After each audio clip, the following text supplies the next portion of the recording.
Selamat datang pemirsa, kembali lagi bersama Kasih Fakta. Kali ini kami akan membongkar sisi tersembunyi dari sebuah peristiwa yang kembali menjadi perhatian di Gaza. Bukan tentang ledakan besar, bukan tentang tank yang bergerak di jalanan, tetapi tentang sesuatu yang jauh lebih sulit dilihat, yaitu aktivitas di bawah tanah. Militer Israel menyatakan telah menyerang 5 anggota Hamas di Gaza Utara, yang disebut sedang mencoba membangun ulang jaringan terowongan. Pertanyaannya, jika terowongan Hamas sudah banyak dihancurkan, mengapa 5 orang ini dianggap begitu berbahaya? Apakah perang bawah tanah di Gaza ternyata belum benar-benar selesai? Namun sebelum lanjut, jangan lupa tekan tombol like, subscribe, dan aktifkan lonceng notifikasi, supaya Anda tidak ketinggalan fakta menarik yang akan kami ungkap berikutnya.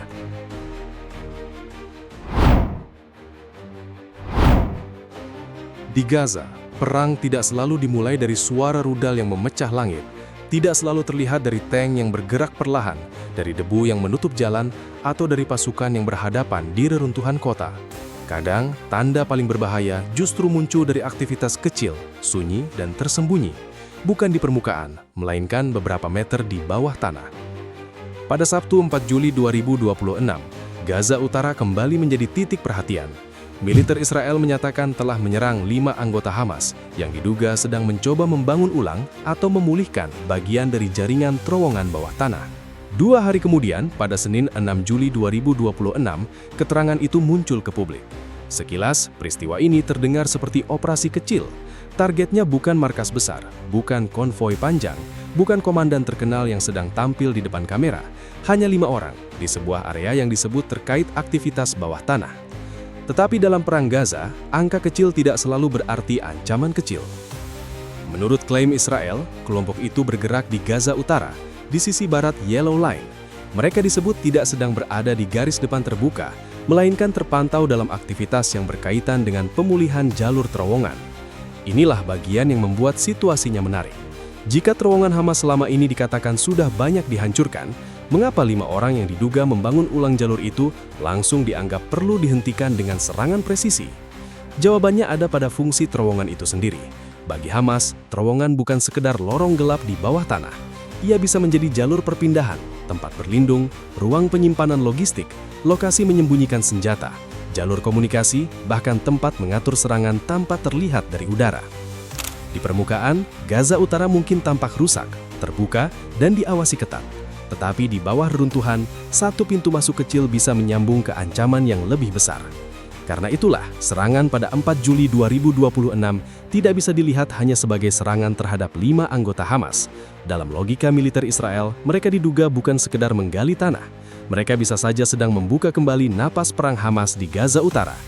Jika satu jalur tersambung, pergerakan bisa kembali terjadi. Jika satu ruang aman terbentuk, senjata bisa disimpan. Jika satu rute tersembunyi hidup lagi, penyergapan bisa disiapkan dari tempat yang tidak terlihat. Bagi penonton, ini mungkin terdengar seperti detail teknis. Namun bagi pihak yang bertempur, detail seperti ini bisa menentukan apakah sebuah wilayah benar-benar terkunci atau masih menyimpan jalur rahasia yang siap dipakai kembali, bahkan ketika permukaan terlihat sudah dikuasai sepenuhnya. Salah satu nama yang disebut tewas adalah Hudzaifah Hussein Abdullah Al-Hawajri. Ia dikaitkan dengan pasukan Nukbah dari Batalion Jabaliyah Timur Hamas. Nama ini penting karena Nukbah sering digambarkan sebagai unit elit Hamas. Mereka bukan hanya petempur biasa, tetapi elemen yang kerap dihubungkan dengan operasi khusus, infiltrasi, dan pertempuran yang membutuhkan kemampuan lebih tinggi. Maka jika orang dari unit seperti ini berada di lokasi yang disebut terkait pemulihan terowongan, Israel kemungkinan membaca situasi itu sebagai tanda bahaya serius. Disinilah skala kecil berubah menjadi makna besar. 5 orang mungkin terlihat sedikit, tetapi 5 orang dengan alat gali, kabel, peta jalur, atau perangkat komunikasi bisa membuka kembali ruang gerak yang selama ini coba diputus. Dalam perang bawah tanah, yang dihitung bukan hanya jumlah orang, tetapi apa yang bisa mereka sambungkan, sembunyikan, dan aktifkan. Maka pertanyaannya, apakah serangan ini benar-benar hanya menghentikan 5 anggota Hamas, atau justru membuka sinyal bahwa perang bawah tanah di Gaza Utara belum selesai?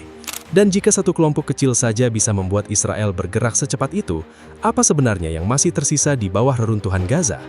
Pembahasan berikutnya akan masuk lebih dalam, karena terowongan Hamas bukan hanya lorong sempit di bawah kota, ia bisa menjadi napas perang yang membuat Gaza tetap sulit dibaca dari permukaan.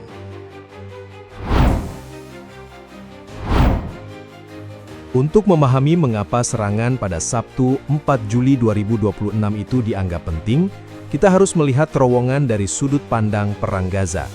Bagi orang awam, terowongan mungkin hanya terlihat seperti lorong sempit di bawah tanah. Tetapi dalam konflik ini, terowongan bisa berubah menjadi sistem hidup yang membuat sebuah kelompok bersenjata tetap bergerak, meski permukaan kota terus dipantau. Selama bertahun-tahun, jaringan bawah tanah menjadi salah satu kekuatan paling dikenal dalam strategi Hamas. Di atas tanah, jalan bisa diawasi drone, bangunan bisa dipetakan dari udara, pergerakan kendaraan bisa dibaca dari pola panas dan bayangan. Tetapi di bawah tanah, semuanya berubah. Lorong sempit, pintu tersembunyi, ruang kecil dan jalur berjabang membuat pergerakan jauh lebih sulit dilihat. Karena itulah ketika Israel menyatakan pada Senin 6 Juli 2026 bahwa 5 anggota Hamas ditargetkan karena mencoba memulihkan sistem terowongan, maknanya tidak berhenti pada kegiatan menggali. Dalam logika militer Israel, aktivitas seperti itu bisa dibaca sebagai upaya mengembalikan kemampuan tempur, bukan hari ini saja, tetapi untuk serangan yang mungkin disiapkan setelah jalurnya kembali terbuka. Satu terowongan yang tersambung kembali dapat dipakai untuk memindahkan orang dari satu titik ke titik lain. Satu ruang bawah tanah bisa menjadi tempat menyimpan amunisi. Satu pintu masuk yang ditutup rapi bisa menjadi jalur keluar setelah penyergapan. Bahkan satu lorong pendek bisa menjadi penghubung menuju jaringan yang lebih besar jika berhasil disambungkan dengan sisa struktur lama. Disinilah kelompok kecil menjadi penting. Dalam perang modern, ancaman tidak selalu datang dari barisan pasukan besar. Kadang ancaman dimulai dari orang yang membawa alat gali, kabel, baterai, peta jalur, atau perangkat komunikasi. Mereka mungkin tidak sedang menembak, tetapi pekerjaan mereka bisa membuka jalan bagi pergerakan berikutnya, termasuk penyergapan, pelarian, atau penyimpanan senjata. Jika klaim Israel benar, maka Hamas sedang mencoba mengambil langkah yang masuk akal dari sisi strategi bertahan. Ketika banyak posisi di permukaan rusak, pergerakan terbuka semakin beresiko, dan pengawasan udara terus berjalan, ruang bawah tanah menjadi pilihan yang paling sulit dilacak. Bukan karena aman sepenuhnya, tetapi karena ruang itu memberi peluang untuk bertahan lebih lama. Di titik ini, terowongan menjadi semacam cadangan hidup.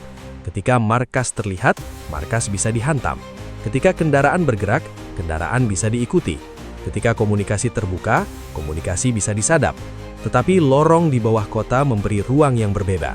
Ia membuat pergerakan menjadi lambat, sempit, dan berbahaya, tetapi juga lebih sulit dipastikan dari jauh. Namun bagi Israel, membiarkan satu jalur hidup kembali sama seperti membiarkan akar baru tumbuh dari pohon yang sudah ditebang. Dari luar terlihat hilang, tetapi di bawah tanah bisa menyebar perlahan. Itulah alasan mengapa serangan presisi dipilih sebelum jalur itu berubah menjadi bagian dari ancaman yang lebih luas. Peristiwa 4 Juli 2026 akhirnya memperlihatkan bahwa Perang Gaza bukan hanya soal siapa yang menguasai jalan, gedung, atau pos pengamatan. Ada lapisan lain yang lebih senyap, lebih gelap, dan lebih sulit dipastikan. Lapisan itu adalah ruang bawah tanah, tempat pergerakan kecil bisa menyimpan dampak besar. Menurut Anda, apakah menghancurkan terowongan cukup untuk mematahkan strategi Hamas, atau justru setiap lorong yang runtuh bisa digantikan oleh jalur baru? Tetap simak, karena setelah ini kita akan melihat bagaimana perang mata di langit berhadapan dengan lorong-lorong yang mencoba menghilang di bawah kota. Serangan yang terjadi pada Sabtu 4 Juli 2026 lalu dijelaskan Israel pada Senin 6 Juli 2026 memperlihatkan pola besar dalam Perang Gaza. Di satu sisi, Israel berusaha membaca pergerakan dari atas. Di sisi lain, Hamas berusaha bertahan di ruang yang tidak mudah dijangkau mata. Inilah pertarungan yang membuat Gaza berbeda dari banyak medan perang lain. Di permukaan, pesawat tanpa awak bisa melayang berjam-jam. Kamera pengintai bisa mengikuti pergerakan di jalan. Sensor bisa menangkap pola aktivitas. Tetapi begitu target masuk ke ruang bawah tanah, situasinya berubah total. Jarak beberapa meter saja bisa membuat pergerakan menjadi kabur, dan informasi yang sebelumnya jelas berubah menjadi dugaan. Karena itu, ketika 5 anggota Hamas disebut terpantau sedang memulihkan jalur terowongan di Gaza Utara, Israel tidak menunggu sampai jalur itu selesai. Dalam logika perang semacam ini, keterlambatan kecil bisa membawa risiko besar. Beberapa jam bisa cukup untuk menutup pintu masuk. Satu malam bisa cukup untuk menyambungkan lorong pendek. Satu hari bisa cukup untuk menyiapkan jalur keluar, ruang penyimpanan, atau titik serangan baru. Serangan presisi kemudian menjadi pilihan, bukan hanya untuk menghantam orang yang terlihat di lokasi, tetapi juga untuk memutus proses sebelum berubah menjadi jaringan yang lebih siap digunakan. Ini menunjukkan bahwa sasaran Israel bukan hanya petempur yang sudah menembak, tetapi juga orang yang diduga sedang menyiapkan infrastruktur perang. Gaza Utara menjadi penting karena wilayah ini berkali-kali menjadi medan operasi besar. Banyak area telah rusak, banyak jalur telah dihancurkan, dan banyak titik telah diawasi. Namun justru di tempat seperti inilah sisa-sisa struktur bawah tanah bisa kembali bernilai. Sebuah reruntuhan dapat menyembunyikan celah, sebuah bangunan rusak dapat menutup akses, sebuah ruang kosong dapat berubah menjadi titik pertemuan. Dari luar tampak mati, tetapi dari bawah bisa kembali bergerak. Pada titik itulah pengawasan udara tidak hanya mencari peluncur roket atau kendaraan bersenjata. Yang dicari juga pola kecil, seperti orang berkumpul di lokasi lama, tanah yang berubah bentuk, atau gerakan berulang di area yang sebelumnya pernah terhubung dengan jalur bawah tanah secara diam-diam sejak awal. Jika klaim Israel benar, Hamas sedang mencoba memanfaatkan ruang yang masih mungkin digunakan. Bukan untuk menang secara terbuka, tetapi untuk bertahan, menghilang, lalu muncul di waktu yang sulit ditebak. Strategi seperti ini membuat perang menjadi melelahkan. Lawan tidak selalu terlihat, jalurnya tidak selalu jelas. Ancaman bisa muncul dari bawah tanah saat permukaan tampak tenang. Bagi Israel, inilah alasan mengapa aktivitas kecil pun langsung dihitung sebagai bahaya. Satu lorong yang aktif kembali bisa menjadi rute pelarian. Satu pintu tersembunyi bisa menjadi jalan masuk menuju penyergapan.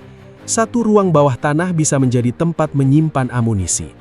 Artinya, perang tidak hanya ditentukan oleh ledakan yang sudah terjadi, tetapi oleh persiapan yang berhasil dihentikan sebelum meledak menjadi masalah lebih besar.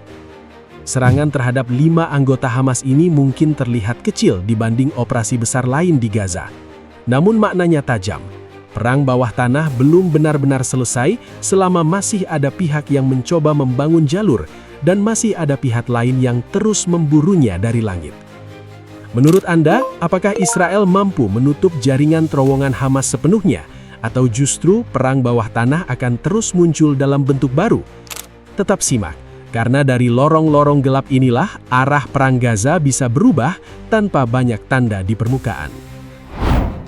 Serangan terhadap 5 anggota Hamas di Gaza Utara memperlihatkan satu hal penting. Perang Gaza tidak hanya ditentukan oleh apa yang terlihat di permukaan, tetapi juga oleh apa yang bergerak diam-diam di bawah tanah. Terowongan yang tampak seperti lorong sempit bisa menjadi jalur hidup, tempat berlindung, ruang logistik, bahkan awal dari ancaman baru. Bagi Israel, menghentikan aktivitas kecil seperti ini berarti memotong bahaya sebelum berkembang lebih jauh. Namun bagi Hamas, jika klaim itu benar, membangun ulang jalur bawah tanah bisa menjadi cara untuk tetap bertahan di tengah tekanan besar. Pada akhirnya, Gaza kembali menunjukkan wajah perang yang rumit. Ledakan di atas tanah mungkin hanya berlangsung beberapa detik, tetapi perebutan ruang bawah tanah bisa menentukan arah konflik dalam waktu yang jauh lebih panjang. Terima kasih sudah menyimak sampai akhir. Jangan lupa subscribe ke channel Kasih Fakta dan aktifkan lonceng notifikasi, agar Anda tidak ketinggalan fakta menarik lainnya yang akan kami ungkap berikutnya.